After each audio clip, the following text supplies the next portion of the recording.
David Livingstone, The Final Journey. With the money he was granted by the British government, David Livingstone was able to fit out a better expedition, and so he was ready to continue with his adventure. So he bought himself a very old steamboat to try and continue with his adventures. Unfortunately, his adventures up the Zambezi River brought him to rapids, and his journey could not continue. He had heard of a great lake to the north, and so he decided to set out on foot to go and find this lake. This was Lake Nyasa, now known as Lake Malawi, one of the 3 greatest lakes in Africa. When he first saw it standing on the mountain, he couldn't believe how far it stretched out in front of him. Lake Malawi is so big that its beaches resemble sea beaches. It even has small waves. Look at Peter giving us a thumbs up for that amazing view. Although Livingstone planned very carefully, there were many misfortunes, and by this point only Sir John Kirk of Zanzibar remained with him on this adventure. There was something else that was happening at this time, the terrible slave trade in Africa, where people were stolen from their homes and sold to work for other people as slaves. David Livingstone was very upset about this, and he was determined to change things. His letters to England and to other European countries played a huge role in eventually abolishing and stopping the slave trade in Africa.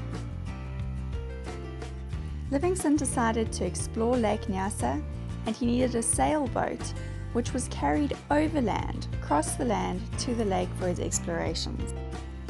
Unfortunately, travelling by sailboat was not a success, and David Livingstone was once again forced to explore and travel by foot. This led to many adventures. A lion came last night and gave a growl or two on finding that he could not get at our meat.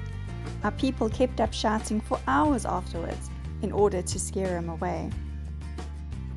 The 2 Wayao who joined us in Kandu's village now deserted. To make the loss more serious, they took what we could least spare, the medicine box. Livingstone was now without his quinine to guard against malarial fever.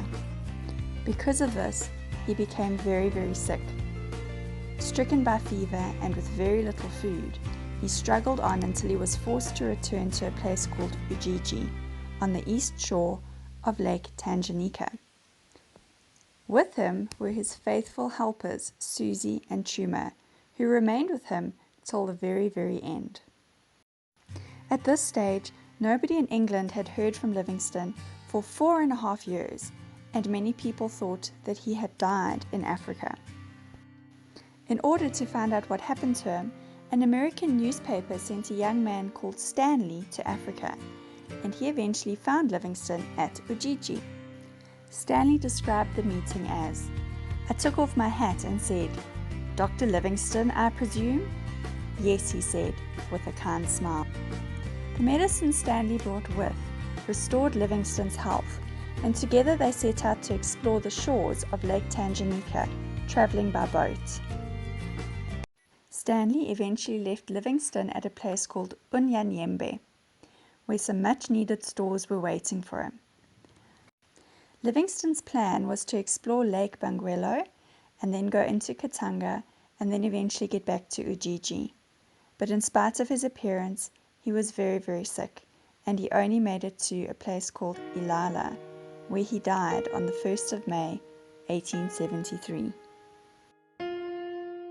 His 2 faithful servants, Susie and Chuma, carried his body 1,500 miles to the coast.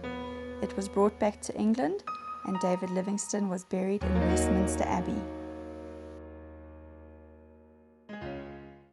Livingstone had travelled 29,000 miles in Africa and added 1 million square miles to the map. He had discovered 6 lakes and many rivers and mountains, including the biggest waterfall in the world. The most important thing he did was saving the souls of so many people in Africa. We praise the Lord for his life.